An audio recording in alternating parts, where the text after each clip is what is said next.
have fun with your piano, and if you enjoy it, people who listen to you will enjoy it. If only one person enjoy, then you already made someone happy with your music, and that's the best gift I think from music is the ability to inspire people.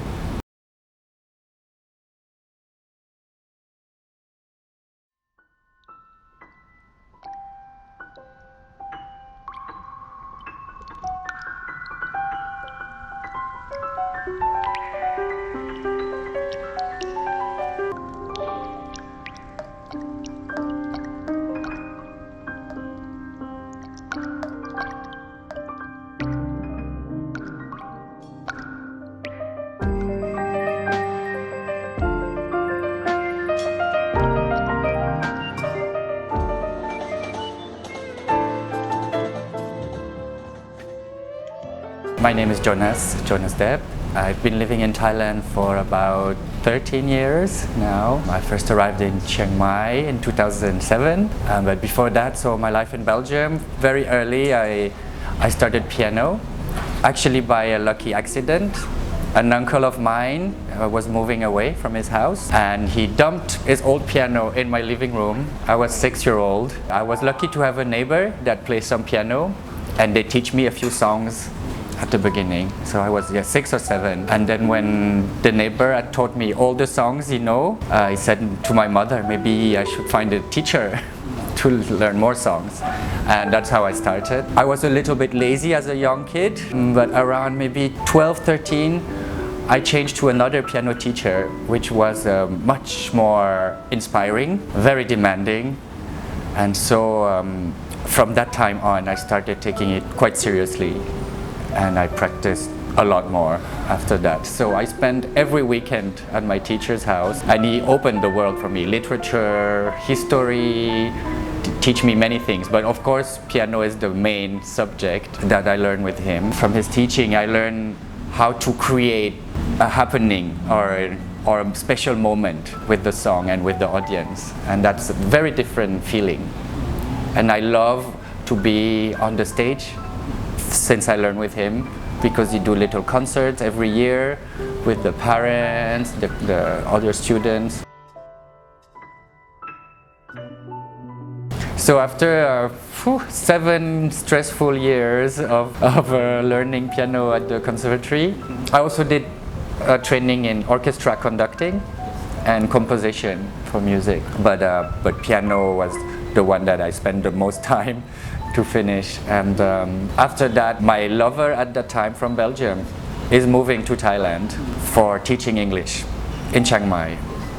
I just graduated a few months before that. I have no plan for my life yet at that time. So I said, okay, I will go with you to Chiang Mai, Thailand, which I've never been to Asia before, so it was a discovery. And then I thought I will spend 6 months or 9 months there, relax, and then decide about my career later. But then things happened quite quickly in Thailand because there's not so many foreigner pianists in this country, so I got a lot of opportunities and I thought it's better for me to stay here.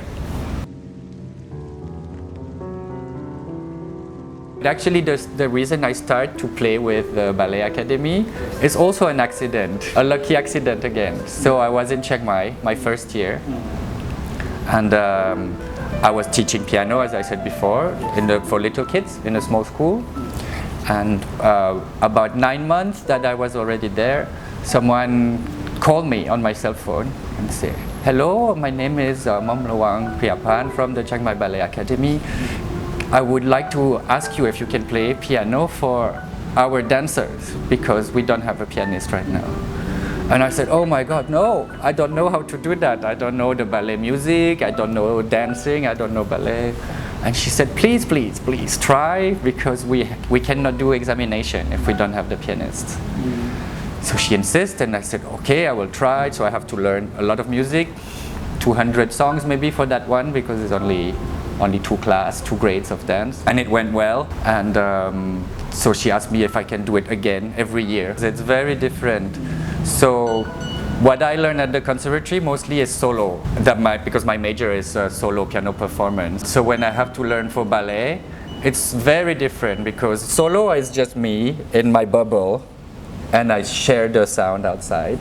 For ballet, I have to look at the dancer all the time because if they go more slow, more fast, or more strong, spin fast or something, I have to change music for them all the time and follow their movement. Well, if I learn, because then I have to learn a lot more music, about 1,000 more songs. That if I have to learn all this, then I would like to use it more than only once or twice a year. That's how I decided to contact the head house in London and tell them, I learned all the music already, you can hire me for any job.